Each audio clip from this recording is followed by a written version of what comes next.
Hello and welcome to today's webinar. My name is Tyler Reid. I'm the Manufacturing Application Manager here at GoEngineer. And today we are talking about Stratasys materials.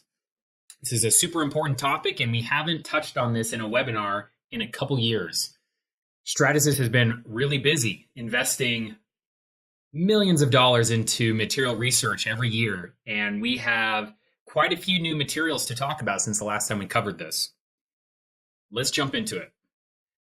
We're going to split this into two halves. We're going to tackle FDM first, and we will tackle PolyJet second.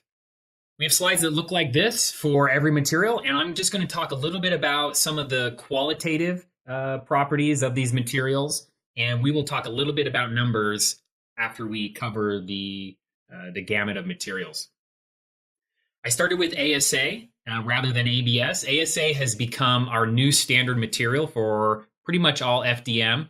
We use it for all-purpose prototyping. If you have used ABS in the past, this is very similar mechanically, but it's UV stabilized, and so it doesn't embrittle in the sun or outdoors. Other than that, we use it pretty much the same way we used to use ABS. It's an all-around kind of average mechanical performer. It's great for just general purpose FDM use. A recurring theme as we're going through these FDM materials is that they are all thermoplastic materials and they lend themselves towards uses that require some strength, some stiffness, some toughness, and that's going to be in direct contrast to the PolyJet materials, which we'll talk about. So models and prototypes of all kinds, some entry-level tools and production parts would be a good use case for ASA. It prints on every machine except for the U-print. I also have some chemical resistance data after some of the materials in this FDM category. I'm not going to go over this in detail. This is going to be great reference for later on. But chemical resistance in general is an aspect of FDM. The reason why you might be watching this presentation is you are interested in FDM or you own an FDM printer and you have some application where you need to choose a material. And in many cases, chemical resistance is going to be a big factor. And so that's why we provide all of that information. ABS M30 is the next material here, and ABS M30 is available on the F series, which is the newest platform from Stratasys, and also the Fortis series. This is an upgrade from the old ABS Plus material. It's significantly stronger, as you can see there. It is also available in a biocompatible version. It's called M30i, and that is ISO 10993 compliant. But that M30i is only available on the F900, formerly the Fortis 900. We still use ABS. We use it sparingly, and we usually use it when we're out of ASA. The two, in my mind, are completely compatible. They have the same use cases, except ABS, if you stick it in front of a window or if you try to use it outside, just like the ABS pipe that you buy at Home Depot, ABS 3D printed parts are going to embrittle in UV. And that's the reason why we've moved mostly over to ASA. It does have similar chemical resistance to a variety of different chemicals as ASA. Now here's a fun new material. This is, in fact, the newest material from Stratasys, and it's something we're having a lot of fun learning to use. It is FDM TPU 92A. This is a polyurethane material. It is a Shore A 92, so it's fairly stiff, but very flexible, resilient, high abrasion resistance, and great elongation. Also, it's very tough and has great tear resistance. These are very durable parts, some of the most durable parts that we've created. One of the neat things about this TPU material for the Stratasys machines is that it does take advantage of the soluble support material. So we can create overhangs and very complex internal structures, tubing, ducts, things like that. We've been using it for vibration dampeners, seals, prototyping soft touch parts where some of the PolyJet rubber-like materials just can't stand up to the amount of flex or elongation that's needed. Currently, this is kind of unique. It It is only available on the F series printers, the F170, 270, and 370. There are some technical issues that are keeping it from being added to the Fortis lineup. Will it get added? We're not sure. But as of right now, in March 2019, it's available on the F series. PLA. PLA is also one of the newer materials from Stratasys. Not new in the world of 3D printing. PLA has been sort of the go-to material for some of the hobbyist machines. And the reason for that is the melt temperature for PLA is much lower than the materials that the Stratasys machines are developed and set up to use. For that reason, because of the low melt temperature, we can print PLA super fast. It prints about twice as fast as ABS on the Fortis 250 of old. When we print PLA on the F series, it prints in what's called a fast draft mode. It gets us parts extremely fast while sort of sacrificing some part or surface quality. PLA is not compatible with the soluble support material. So supports are connected to the part. They're a breakaway. We can get around that. But if you're looking for a very low cost option to prototype and a very fast option to prototype, PLA is the answer. Next up is PCABS. PCABS is a material that's used in the consumer world quite a bit. It's a blended material, polycarbonate and ABS. PCABS actually has the highest impact strength of the Stratasys FDM materials. That's kind of where it stands. It's got great impact strength and good toughness. It is available on the F series. The F370 will print PCABS. So if you're looking at an F series machine and some of your potential applications are tools, things that are going to show up on the shop floor, impact strength and toughness goes a long way in terms of longevity of these parts. And I think this has a great little value proposition, being available on the F series and combining that toughness and impact strength that you would typically only find on a Fortis level machine. It's also kind of known for its chemical resistance in some categories here, specifically acids and bases. That brings us to polycarbonate. Polycarbonate is personally one of my favorite materials to use. It is available on the Fortis series, 380, 450, and the 900. It is known for its strength and durability. It's also got great stability over time. So one, I do like the pure white color. That's sort of unique, and sometimes in terms of aesthetics, that's what you want. But two, it's one of the most durable materials that we have that still uses the soluble support. And I have to admit, I'm lazy. I do not like to remove support manually. And so I will do everything I can to stay with the material that is a soluble support material. And in terms of needing good strength and toughness and some stiffness, all around above average mechanical performance, polycarbonate is my material of choice. Now, the Fortis 900 or the F900 does have a PC ISO material. It's a biocompatible version of polycarbonate. It means it's got the certificates and traceability that allows it to be used for medical production parts. Think of short run MRI components, substituting metal or plastic injection molded parts with 3D printed PC ISO. Huge value prop in some situations. Here's another blend of ABS. This is our electrostatic dissipative ABS material. Static dissipative materials are unique in their applications in that they will prevent the buildup of static electricity. And so they're kind of uniquely qualified to interact with PCBs, other types of circuitry. They are uniquely qualified to be used in manufacturing or in industrial equipment that is prone to static buildup. Think of cutting systems that are dealing with mylar or plastic sheeting or other types of materials that as they are agitated or cut, they start to build up static electricity and stick in places that they shouldn't. They cause jams, they cause machine downtime. ABS ESD7 is a super material for that. It's available on the Fortis system. That brings us to the nylon family. The nylon family is growing under the Stratasys umbrella. We now have 3 materials, and they are great materials to work with. FDM Nylon 12 was our first venture into nylon a few years ago. I like to think of it as being strong and tough with just enough flex. They have great fatigue resistance and toughness. These are going to be suitable for parts that are subjected to snap fits, vibration, repetitive closures. They also accept press fit material and threaded inserts really well. So in situations where I have a jig or a fixture that I know I'm going to heat stake, say, drill bushings into, I tend to gravitate towards nylon. They also have good chemical resistance. This came up a while back when we were looking at using 3D printed parts to be used as casting patterns for sand casting. And the foundry that we were working with did not use a green sand. They used a sand with a binder. And it turns out that nylon was the best suited material due to its chemical resistance of some of the binders it found in that sand.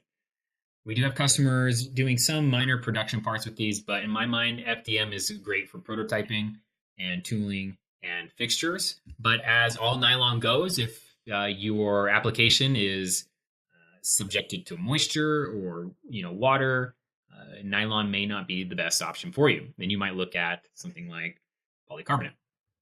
You can see nylon has excellent resistance to chemicals that might be found in the automotive industry. You have transmission fluids, coolant, brake fluid, motor oil, grease. Great and excellent performance in those types of categories. That brings us to nylon 12 CF. So this is the same material that we were just looking at. It's the base nylon 12 resin. But in addition to that, we have a chopped carbon fiber reinforcement. This gives us the highest flexural strength and the best stiffness to weight ratio of any FDM material. It has the same chemical resistance that you would find with the nylon 12, which we were just looking at, but it opens up the door to a lot more production use, end use parts. Actually replacing aluminum and other types of metal components becomes a reality. Tooling. If you need very stiff, rigid tooling, this nylon 12 CF is not going to disappoint you. I've taken the biggest, strongest guys that we bring into the office, and I've challenged them to try to bend some of the parts that we have here in the lab. And I do that with full confidence, knowing that they're going to be surprised in just how stiff and rigid this material is. There are so many applications and potential use cases for this material. Stratasys actually created an entire machine specifically targeted towards this material. The Fortis 380 Carbon Fiber Edition machine prints in nylon 12 CF and ASA material, and that's it. It's a machine that is, it's not going to be the most expensive machine, but it's not going to be the cheapest machine, and yet companies by the dozens and by the hundreds are justifying a machine purchase based on all of the potential use cases for this material. It's exciting, and I love to see what people are doing with it. The last material in the nylon family is nylon 6.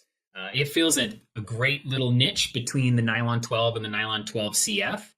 It has sort of a strength and toughness that resides somewhere in between. So it's an excellent choice for production floor environments, materials where you maybe wouldn't want polycarbonate because we want something with a little bit more toughness or flex to it. It's only available on the Fortis 900s, so larger parts are going to be a better use case for this.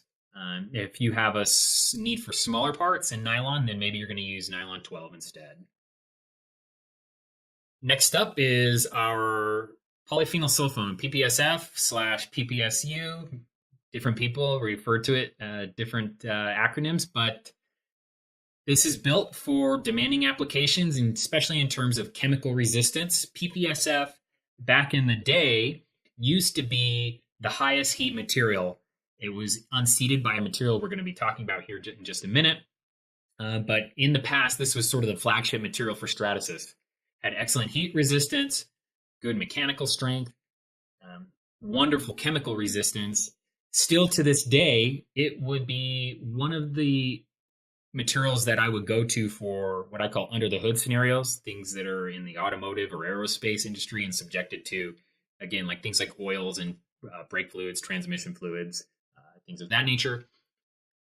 It is sterilizable. So whether you are doing steam sterilization, plasma, chemical, radiation sterilization, ETO, it can be used in that way. It's going to be great for concept models and some functional prototypes.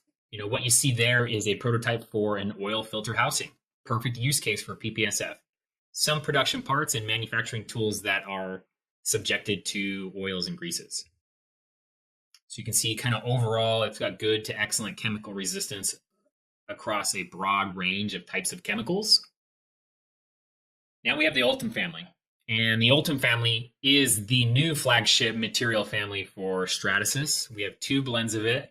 And I am just so impressed with these materials. Every time I use them and I work with this material and I try to post-process it, if I'm sanding or tumbling or coating these materials, they're just so good to work with. They hold a nice, sharp edge.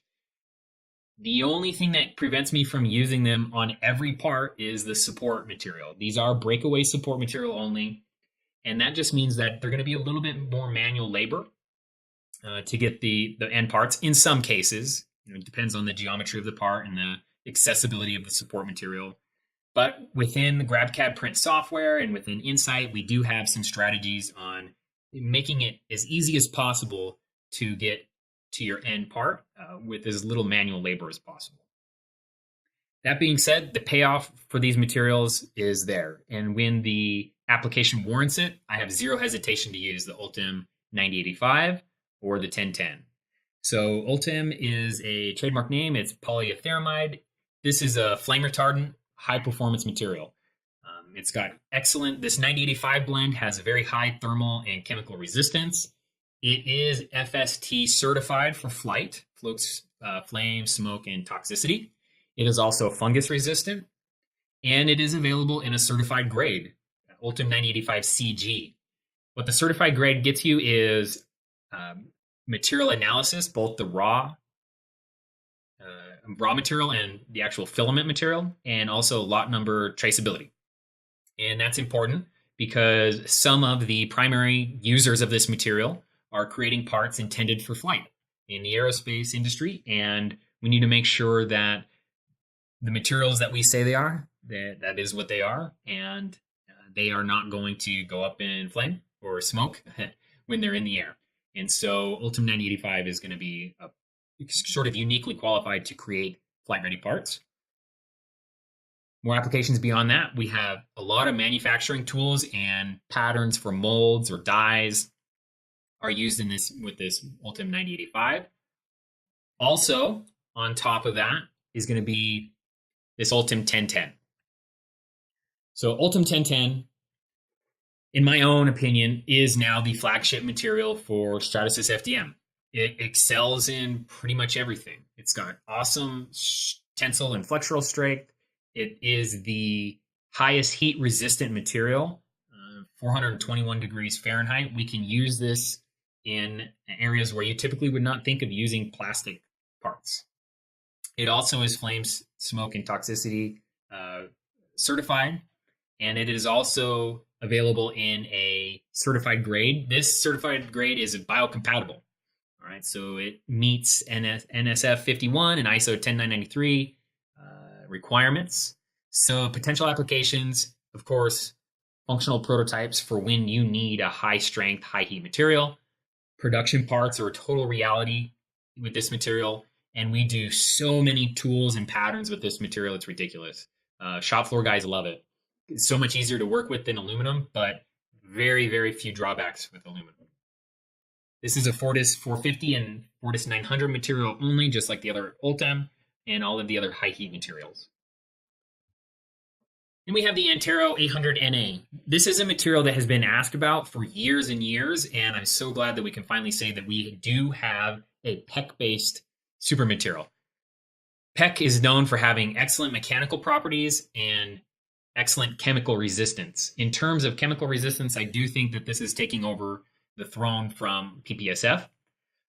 But on top of that, the Antero material is known for having just minimal outgasting and awesome dimensional stability across a wide range of temperatures. So when it comes to things like aerospace parts, things that are actually going up beyond the atmosphere, where it's subjected to very cold temperatures and very hot temperatures, Antero is a candidate for that type of application. Antero is also a candidate for composite layup tools and any situation, again, where you would want minimal outgassing and excellent dimensional stability. Like the Ultims, this is a Fortis 450 and F900 material. ST130 is an exciting material for application guys. It's a soluble model support material, or soluble model material, excuse me.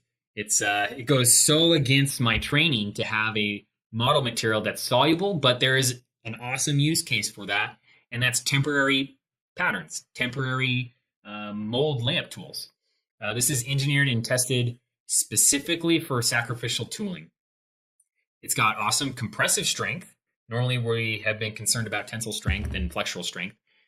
It uses a sort of a unique infill pattern to allow it to be dissolved in our wash stations as quickly as possible.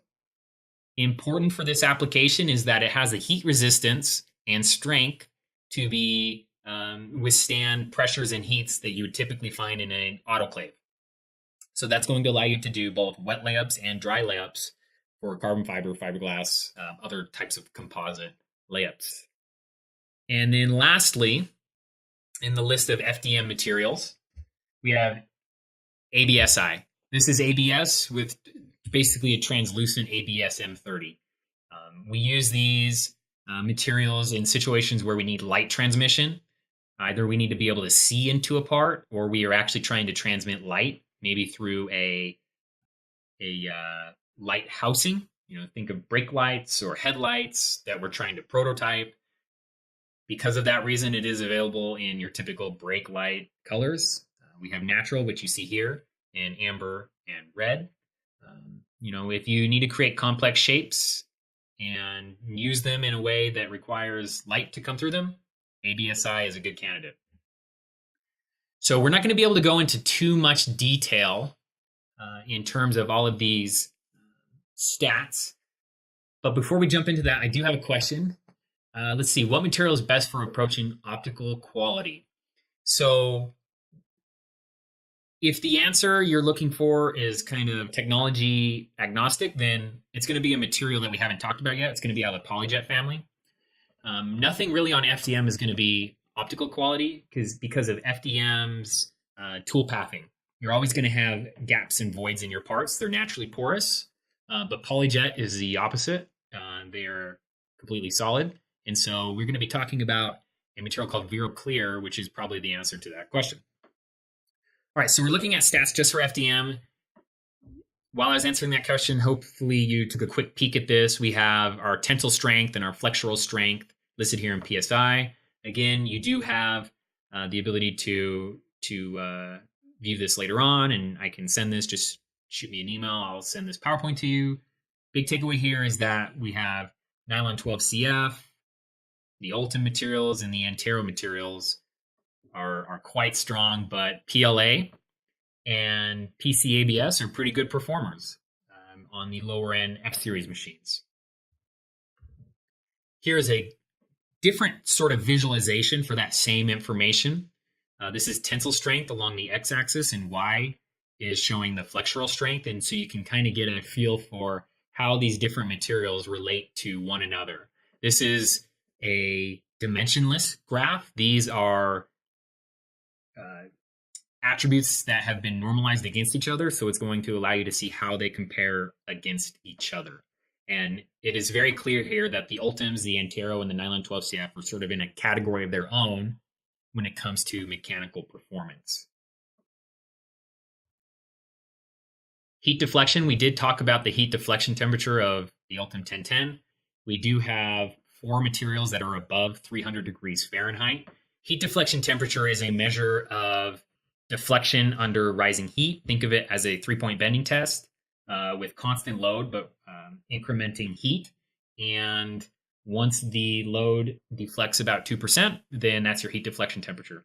And so this is used, mostly to compare across models, the ability to use materials under load in a high heat situation.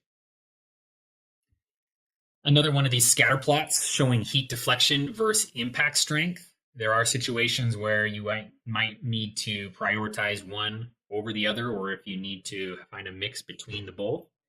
We have on the low end, PLA, sort of low impact strength, low heat deflection. You probably wouldn't want to use that in a hot summer day on the shop floor. And that middle ground is, again, about Ultem 9085, polycarbonate. The PCABS is way up there on impact strength, along with the nylon 12. The nylon 12 with the C in the parenthesis means it's been heat conditioned. So it's regular nylon 12 that has gone through a post-bake after printing that is separate than nylon 12CF. So if you're watching this later on, you're not clear what that nylon 12C is, just do a quick Google search or shoot me an email about what the post-curing recipe is, and we can hook you up with that recipe.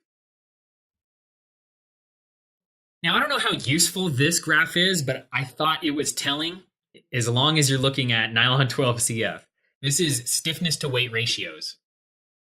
And you can see nylon 12 CF is off the chart. Again, this is a dimensionless graph, but it is accurate and it is comparative. So nylon 12 CF has several multipliers of stiffness to weight ratio than the rest of the field. All right. And that brings us to PolyJet materials. PolyJet materials, there's fewer of them, so this is going to go a little bit faster. I'm not going to focus on numbers as much towards the end. I do have some graphs, but in general, just like this image that I have here, PolyJet materials separate themselves less on quantitative differences and more on qualitative differences.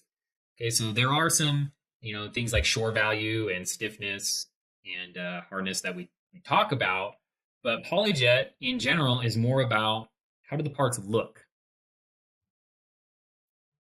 So the first material is it's a family of materials that we call Vero. And the Vero materials are our go-to material in the PolyJet technology. They're very versatile, multi-purpose materials. We have a full color gamut. So in the past, in the early days, we had Vero blue and Vero white, and we had Vero black and gray. And then a few years ago, we had some new machines added, and along with those machines, we had cyan, magenta, and yellow, so that we now, just like an inkjet printer at home, we have all of these base materials that can be combined while printing by the software and by the machine to create fully realistic, true color parts. We have over 500,000 colors available to us within that spectrum. And we got to that 500,000 plus materials by also adding a lineup of vivid materials. So we have standard Vero, cyan, magenta, yellow, and we also have vivid alternatives as well. These Vero materials have good stiffness and strength. You'll actually see on paper the stiffness and strength are right there in line with the FDM materials, but they do tend to be a little bit more brittle because they don't have the same elongation or flexural ability. Vero is intended to be mixed. You're mixing colors, or you're mixing materials with you're mixing Vero with other materials to achieve different properties, different levels of translucency, heat resistance, flexibility, hardness. Of course, you can use the wash away support material, and we do have soluble support material now available with the PolyJet. We use these for all sorts of prototypes, fit, form, function prototypes, surgical models, jigs, fixtures, tooling, just about everything, but especially for models that need to be visually realistic. Vero in some capacity is available on all systems, as you can see there, but not all of the Vero materials are available on all of the machines. Okay, so something like The Objet 30 Pro and the 30 Prime are not going to have the full color capability that you might find on the Connex 3 or the Connex J750. Kind of apart but separate from the Vero family is specifically the Vero Clear. It's the colorless Vero. It is intended to simulate acrylic or PMMA. Often it's used as an alternative to glass for prototyping. It can be post-processed to improve the clarity. So if you're looking for something that is as close to optical quality as possible, then this is going to be your starting point. And then at least in one axis, you can sand it, polish it, lacquer it, and or photo bleach it to get very good clarity through the part. But it does depend on print orientation. So, for example, if we were printing a cube, you would have excellent clarity down through the z-axis, down from the top of the part to the bottom of the part. But you would not have great clarity through the x or y axis because in one situation, you're looking top down, normal through the layers, and you're going to have good clarity that way. But if you're looking from the side view of the layers, you're not going to have as good a clarity. And we can post-process the surface as much as possible, but that's not going to improve the interior of the part. So that's something to keep in mind. We can get excellent clarity, but it is geometry specific and it is directional. We can mix Vero Clear with other materials to achieve different opacities and hues and hardnesses. When it comes to prototyping models for marketing purposes or for visual aids or to create imagery of potential consumer products before they exist, Vero Clear is an important part of this aspect. If you have some free time, Google Stratasys, makeup prototypes, and you'll see some amazing prototypes. Vero Flex is one of the newer materials. It's a very versatile Vero. It's essentially a pre-mixed version of Vero. It's available on the J750 or the J735 only, and it allows us to use just one material cartridge to get some level of flexibility in the Vero without actually having to use two material cartridges and mix them up. So it's going to improve productivity in some situations. I think Stratasys developed this specifically for eyewear industry, but of course, there are some use cases beyond that. Then we have the Tango and Tango Plus. This is the original simulated rubber from Stratasys. It's been around for quite a while now. Very flexible, allows us to test things like tactile feedback, and it is going to offer some shock absorption and vibration dampening. It can be blended with the Vero material specifically to change the hardness or the elongation or the tear resistance.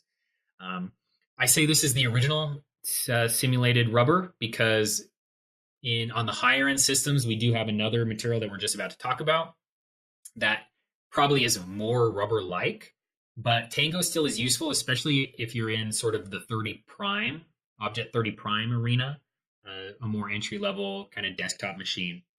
We use this a lot for soft touch coatings, non-slip surfaces, grips, handles, prototyping buttons. If you're trying to figure out if your push button should be Shore A25 or Shore A90 or anywhere in between it, Tango can be used to simulate those Shore values. Then we have Agilis 30. And Agilis 30 is the more modern, more advanced simulated rubber. We use it for a lot of the same use cases as we do as Tango, but Agilis is going to be more rubber-like. It's going to simulate rubber in a more accurate way, especially when it comes to something like shape memory. Tango doesn't have great shape memory, but Agilis does. Agilis is also going to be more tear resistant and more durable, but not quite to the point that it's rivaling the TPU on the FDM machine. But TPU is FDM. You're printing at 10,000th slice heights, where Agilis is printing at an order of magnitude finer than that. And so there's different use cases for each material. You're going to have better surface finish, better surface quality, and much more accurate prints with the Agilis material. It can be blended, just like most every other PolyJet material. out there. And that blending allows us to, again, to kind of fine tune the properties that we want out of it. I like to use Agilis and Tango to coat things like jigs and fixtures. If I am using a jig to aid with the assembly of, say, a plastic injection molded part, marring my part surface becomes a concern. And coating my jigs and my fixtures with something like Agilis gives my jigs and fixtures a soft touch. It's a cool, very functional use for this material. We have digital ABS Plus. It's a simulated ABS. Notice that I've mentioned that a lot of these PolyJet materials are simulating consumer or engineering grade plastics. Most all of them are related to acrylic in some way. They are UV cured photopolymers. They all start out in liquid form and they're hit with UV light. But the chemical makeup of these materials are different in different ways, and they sort of mimic the properties of different regular everyday plastics. And digital ABS mimics ABS, so it's going to be more mechanically robust than the majority of the rest of the PolyJet materials. We use it for situations where FDM isn't appropriate, either because we have smaller features or we have finer tolerances or surface finish requirements, and PolyJet is the right fit in that way. Or if it needs to be watertight without any post-processing, or needs to be completely solid for some reason, PolyJet's the right answer, but digital ABS would be the right material because of its mechanical properties. So design verification, functional testing, things like that. I do apologize. This is not available on all machines, even though I have all machines highlighted there. Material would be available on the Connex 1, the Connex 3, the J750, and the Object 1000. It requires 2 materials. So actually, I take that back. It's going to be the Connex 3, the J750, and the J735, and the Object 1000. It's not on a Connex 1. And that's because it requires 2 materials to be loaded into the machine, and those materials are mixed on the fly and cured together. Next up is Duris. Duris is part of the simulated polypropylene family. Polypropylene is very common consumer grade thermoplastic. A lot of reasons why we might want to rapid prototype in polypropylene. Polypropylene is difficult to prototype in because you typically don't have the ability to 3D print directly in polypropylene. And so PolyJet has been able to mimic some of the properties. Duris is an older material. It's got good resilience and elongation, just like polypropylene. And it's going to be good material just in general if you have delicate features, the small cavities, things that you might be worried about damaging while removing the support. But for the most part, if you have the ability, I would tend to use Rigor instead. Rigor is the updated simulated polypropylene material. It's got improved durability and toughness and fatigue resistance over the Duris. We use it a lot to blend with other materials to improve some of the mechanical properties. It does have that nice bright white color that is useful in some cases. We use this a lot for prototypes of all sorts, things like snap fit features, living hinges, reusable containers and parts where they're going to be moving repeatedly because it does have that improved fatigue resistance. We've got 2 more materials here. The last one's high temp. Super creative name, Stratasys. High temperature. We use this for when we need some level of heat capacity in our parts. In all reality,